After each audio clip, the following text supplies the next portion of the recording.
Enggak ada yang berani, Pak Ustadz, Pak. Muhammad bangkit dari kubur aja minta mati, Pak. Ya terlalu rendah, Pak. Kok terlalu rendah? Muhammad itu memang rendah, Pak. Bicara dengan Anda.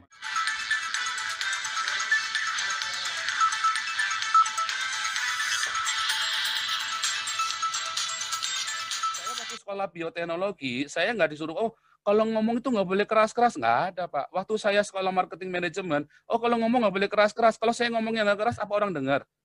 Video saya diviralkan, kelas saya, segala saya ngomongnya begini, Pak.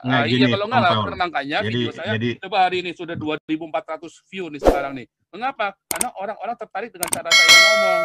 Coba lihat caranya si orang-orang Ustadz Islam, nggak ada yang tertarik. Ya, tidak mungkin lah mau bicara dengan Anda, kalau Ustadz mah. Nggak ada yang berani, Pak Ustadz, Pak. Muhammad bangkit dari kubur aja minta mati, Pak. Ya, terlalu rendah, Pak. Kok terlalu rendah? Muhammad itu memang rendah, Pak. Bicara dengan Anda gitu loh. Pak. Orang kalau saya Ustadz ya mungkin juga ngotorin bibir saya untuk Anda, Bos. Sudah terlalu jauh. Pertanyaan saya yang Oke gitu ya. Kasihan ya Pak Paul ini. Ya, saya kasihan sama kamu orang-orang Islam di Indonesia, makin lama makin bodoh, makin terbelakang.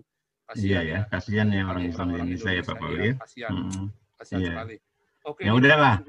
Kesimpulannya gini Pak Paul, Anda merasa terhina dengan ayat-ayat Allah.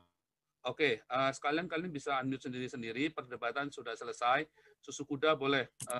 Kalau debat sama saya jangan muter-muter ya, kalau saya tanya muter-muter saya gas terus loh ya. Saya gas terus, susu kuda silakan. Kalau Pak Paul rendah, keluar aja dari sini. Nggak apa-apa, biarin aja, biar rame. Ini sekarang 2.400, biar rame. Halo? Keluarin saja Pak Sarul. Jangan di sini lagi. Pak Paul. Saya keluar aja keluarin aja Pak Sahrul. Jangan dong Pak. Yang leluasa lagi. Pak Sahrul. Pak Sahrul. Kapan sih Muhammad diangkat jadi ada pendidikannya, ada pelajarannya bagi kita juga. Jadi Pak Sahrul tetap aja di situ.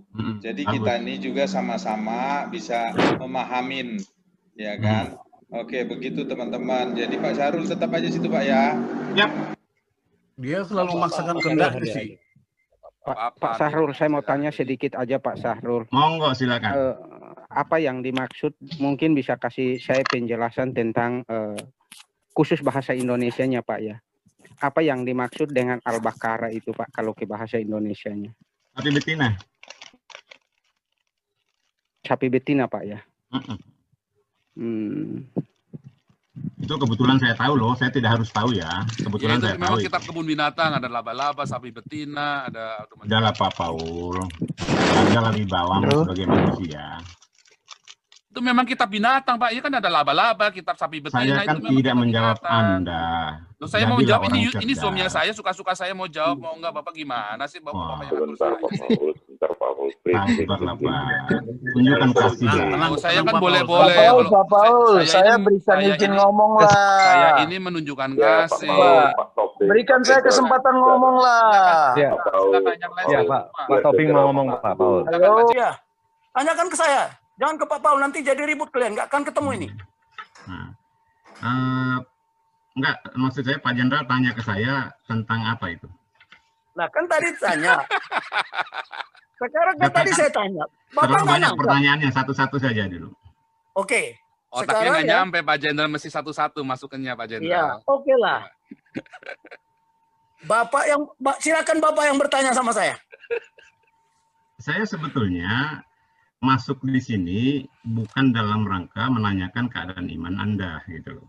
Hanya saja Pak Paul selalu mengatakan Islam itu agama biadab.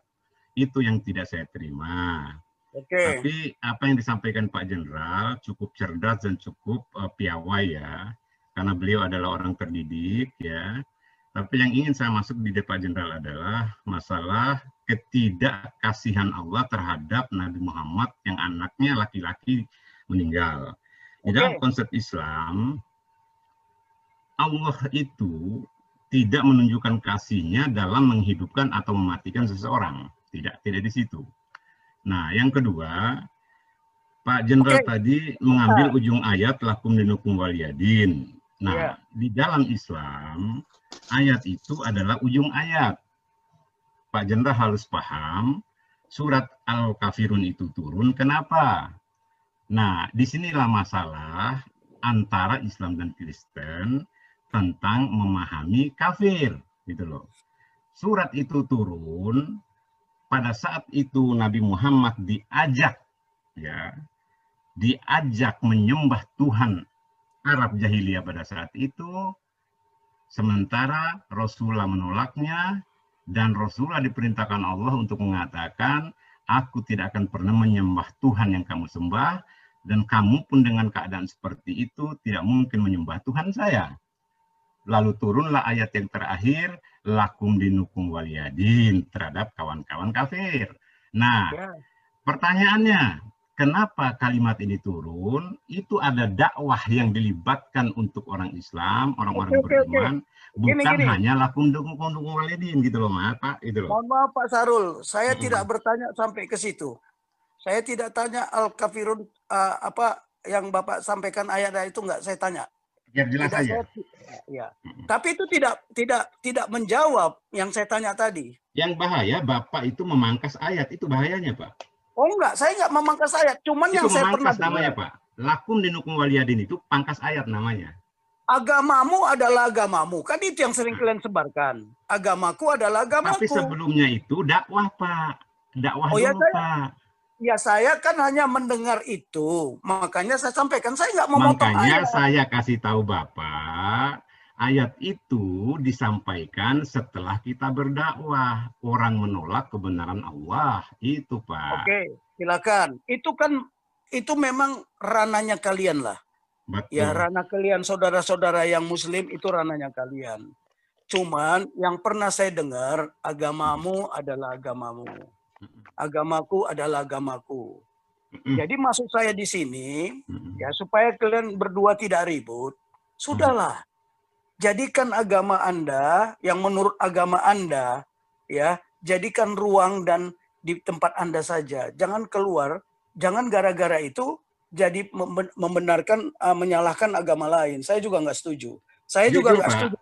Saya juga Pak Jenderal, sebentar Pak Jenderal, jujur ya. Saya tidak punya ruang menyalahkan keimanan kawan-kawan Hindu Buddha, tidak pernah. Hanya saja saya minta Pak Paul untuk tidak mendiskredit Islam dengan menyebut Islam itu adalah agama biadab. Allah yang disembah lalala itu adalah sangat menyakitkan. Yang saya khawatirkan amarah orang Islam timbul pada orang Kristen yang ada di Indonesia, itu yang saya khawatirkan. Oke. Saya juga saya jujur aja. Dalam hal ini saya harus bertindak benar. Ya, karena saya sekarang ini menjadi pihak ketiga. Kalau ada orang berdebat, perlu pihak ketiga. Tapi saya harus netral. Jadi saya minta maaf atas nama Pak Paul, saya yang minta maaf. Ya, saya minta maaf. Saya nggak pernah mau menjelek, ya. Saya tidak mau menjelekkan Muslim. Jadi begini, ya tolong di ajaran kami saling memaafkan itu wajar, bukan wajar lagi, perintah. Saling mengasihi, saling kasih mengasihi itu perintah, bukan wajar lagi. Itu yang harus kita lakukan. Jadi mohon maaf, saya atas nama sekarang, atas nama semua yang percaya sama Tuhan Yesus, mungkin hari ini membuat Bapak tersinggung, saya yang minta maaf. Ya, saya yang minta maaf atas nama. Kalau saya cukup dewasa Pak dalam menyikapi itu, saya khawatir. Makanya tadi khawatir. Kan, sekarang saya kalau boleh menyampaikan, Bapak bertanya, mengapa saya memilih percaya kepada Tuhan Yesus? Saya jawab, boleh? Kalau gini Pak, kalau saya gini. Tidak begitu, tidak perlu sampai harus minta maaf ya, karena yang Pak Paul sampaikan itu sendiri hanya menyikapi apa yang sudah terjadi bagi sudahlah. Jadi begini Pak. Tidak perlu sampai harus minta maaf. Jadi maksud saya gini loh, bedakan dulu individu yang mengaku Islam dengan Islam sebagai lembaga. Itu maksud saya loh. Forum yang saya Jadi pada saat pendeta melakukan kesalahan, saya tidak akan mengatakan Kristen biadab. Tidak mungkin. Iya sudahlah. Pak Sahrul, Pak Jenderal ini kafir bukan Pak Sahrul? Kalau Anda tanya saya, tentu saya berkiblat kepada ayat Allah. Ya kafir, Pak. Iya, berarti Pak Jenderal ini kafir. Jadi Pak, sekarang begini, Pak Sahrul, saya dibilang kafir sama Bapak nggak masalah. Bagi saya enggak. Enggak ada masalah. Itu salah. Bagi saya nggak masalah saya disebut kafir. Kenapa masalah gitu loh? Iya, kenapa? Izin. Kenapa saya kalau disebut kafir nggak marah? Kenapa? Betul. Saya punya keyakinan sendiri kok. Kalau orang lain bilang saya kafir apa kek, mau dibilang monyet pun apa, terserah. Nggak ada masalah buat saya. Kenapa? Betul. Oh, kalau saya tadi mungkin masuknya terlambat ya. Saya masuk terlambat tadi, tapi perdebatan itu terjadi pada saat Pak Paul mengatakan ada pembakaran gereja, penutupan gereja. Nah, tindakan seperti itu yang disikapi oleh Pak Paulus. Jadi saya kira untuk Pak Jenderal, saya sepakat, siapapun yang menutup rumah ibadah orang Kristen biadab, saya sepakat. Karena Islam tidak pernah mengajarkan itu. Lah iya, jadi begini aja lah. Saya kan sudah bilang tadi, ya. Saya sebenarnya tadi ini nggak mau berkepanjangan. Tadinya saya nggak mau masuk, tapi anak-anak lihat, Pak, itu ribut di sana. Akhirnya saya bangun, saya terpaksa. Oh, sudah biasa Pak Jenderal. Kalau YouTube Pak Jenderal memang selalu panas Pak Jenderal. Pak Jenderal, Pak Jenderal, begini ya. Pak Jenderal, Pak Jenderal. Jadi Pak Jenderal, Bapak pernah di seskuat Pak ya? Apa? Bapak pernah di seskuat Pak ya? Loh iya, saya pernah ngajar, saya pernah seskuat. Semua sekolah militer yang ada di negara ini nggak ada satu tangga pun yang tidak saya lalui. Satu letting dengan Pak Sarifudin Tipe, Pak? Bukan, saya satu lettingnya sama Pak Budiman, ya. Kemudian kalau Sarifudin Tipe itu 4 tahun di atas saya, yang Makassar. Dia pernah dan seskuat kan ya? Iya pernah. Iya, satu pengajian sama saya beliau, Pak. Iya, nggak apa-apa, silakan lah. Ya, Bapak mempunyai keimanan seperti itu, silahkan. Ya, saya kalau ditanya, kan Bapak mungkin bertanya juga, kenapa Pak Tobing memilih Yesus sebagai sebagai Tuhan atau sebagai Raja, sebagai Bapak? Mengapa? Kan mungkin ada pertanyaan seperti itu juga. Kalau saya gini Pak Jenderal ya. Saya sebetulnya tidak akan bertanya tentang konsep keimanan apa yang diimani oleh siapapun di luar Islam. Nah, justru saya bertanya, kenapa Anda tidak menjadi Islam? Karena Anda tidak percaya kepada Allah yang disembah oleh orang Islam. Itu aja. Iya, itu jawabannya. Yang pertama kan saya jawab. Itu saja. Ya, oke. Jadi saya tidak akan menyebut Tuhan saya Allah. Saya pribadi ya, kalau ada orang Kristen menyebut Tuhannya Allah, silakan. Karena begini, nggak akan mungkin bagi saya ya, ada kalau bicara kitab suci, tidak ada dari satu Tuhan, 2 kitab sucinya yang berbeda isinya. Nggak mungkin. Itu bagi saya ya. Saya melihatnya dari kacamata seorang militer dan seorang ahli strategi. Ya, tapi silakanlah. Saya kan bilang, kalau menurut Muslim, saya dengar kemarin itu bahwa Tuhan itu adalah zat. Ya silakan. Saya nggak akan komentari itu, nggak saya komentari, nggak. Tapi saya punya keyakinan sendiri, iman saya sendiri mengatakan bahwa Tuhan itu adalah Raja, bahwa Tuhan itu adalah Bapa, bahwa Tuhan itu adalah Juru Selamat saya, ya kan? Jelas di situ bahwa Tuhan itu bermoral. Saya tidak perlu diskusikan siapa bermoral atau tidak bermoral, ya. Tapi Tuhan itu meaningful dan saya jelas ada tujuan akhirnya, ada tujuan akhir. Sebenarnya kalau menurut iman Kristen, semua orang iman kekristenan atau yang kita percaya sama Tuhan Yesus, kita ini sudah mati. Makanya dia mati di kayu salib. Makanya ada perbedaan kan? Kalau menurut Muslim bahwa Tuhan Yesus itu tidak disalib, tidak mati. Tapi kami nggak komentar tuh. Ngapain saya komentar itu? Saya punya keyakinan sendiri kok, punya iman sendiri. Oke ya Pak Sarul ya. Jadi kita nggak perlu lagi mendiskusikan begini. Saya ingin memberikan satu konklusi Pak Jenderal ya. Iya. Konklusi saya begini. Kita sepakat bahwa di dalam dunia ini bukan hanya 6 agama. Bahkan ada belasan agama. Nah, kita sadar betul bahwa esensi hidup manusia tidak boleh lepas daripada surga dan neraka pada ujungnya. Kita yang mengaku bertuhan ya. Dan kita harus berani menjustifikasi diri, pasti ada satu yang benar Tuhan ini. Entah itu Tuhannya Buddha, entah itu Tuhannya Shinto, entah itu Tuhannya Konghucu, entah itu Tuhannya Allah, Tuhannya Islam, entah itu Tuhannya Kristen. Which one the right one? Kita nantikan di akhirat kelak. Kan begitu. Kenapa harus berdebat? Gitu loh. Iya, makanya ya, coba lihat apa yang terjadi di Indonesia saat ini. Ya kan, yang bukan muslim dikafir-kafirkan. Yang bukan muslim pasti masuk neraka. Lihat Yahya Waloni itu, lihat ngomongnya kayak apa itu pedasnya. Sebentar Pak Jenderal, biar lurus ya, biar lurus ya. Tunggu dulu. Tetapi itu, saya nggak komentari itu ya, tetapi itulah yang beredar. Gini Pak Jenderal, biar jelas bahwa bila pun ada orang Islam membicarakan di luar Islam itu kafir, itu adalah syariat, Pak. Nah, seperti yang Pak Jenderal katakan tadi, tidak ada masalah Islam mengatakan saya kafir karena saya telah beriman kepada Yesus sebagai juru selamat. Betul. Kan begitu? Iya. Jadi maksud nah, saya, Anda juga jangan siapapun di luar tersinggung Islam, ketika dibilang kafir. Oh enggak, gimana? saya enggak tersinggung dibilang kafir. Cuman kan tidak semua orang seperti saya. Iya benar. Itu tidak semua orang seperti saya. Itu subjektif.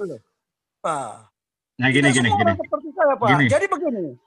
Ini sekarang kenapa di era reformasi ini muncul semua kalimat-kalimat ini? Kenapa sebelumnya Orde Lama, Orde Baru itu nggak pernah dikedepankan? Artinya mengemuka gitu loh. Ini juga harus dianalisa. Kenapa waktunya sekarang ini dimunculkan seperti ini? Kalau saya pun saya ketawa-ketawa aja saya dibilang kafir, nggak ada masalah buat saya. Itu kan menurut pandanganmu gitu. Tapi begini Pak, kesepakatan Bapak berdua di sini ini itu bukan keputusan yang akan ditaati oleh semua. Iya. Itu persoalannya. Enggak, biar jelas begini. Jadi gini loh, orang Kristen juga tidak boleh merasa alergi dengan apa yang tertera di kitabnya Islam. Dan sebaliknya, Islam pun tidak boleh alergi bahwa keselamatan hanya ada di Yesus. Gitu loh. Itu kan sama sebetulnya. Itu bukan. Tapi di situ kan tidak pernah menyebut Islam di Alkitab, tidak pernah ada. Mas, tolong pahami ya. Jangan mengerucut kepada Islam. Barang siapa tidak datang kepada Yesus, tidak akan sampai kepada Bapa. Artinya apa? Orang Islam tidak beriman pada Yesus. Tolong pahami. Kalau dia merasa bukan bagian dari itu, tidak usah tersinggung gitu. Nah, kami tidak tersinggung. Kami tidak tersinggung. Kalau kata kafir itu hanya ada dalam kitab berupa tertulis, berarti hanya Islam yang tahu toh. Namun artinya apa? Jadi gini loh. Gini deh, coba tolong pahami ya. Verbal di ruang publik. Katakan seperti Pak Jenderal tidak tersinggung dengan kata-kata itu. Tetapi apakah semua orang Kristen yang seagama dengan Brigjen Jenderal harus sama perasaannya dengan biar jelas. Karena kesepakatan itu bukan keputusan, itu persoalannya. Gini.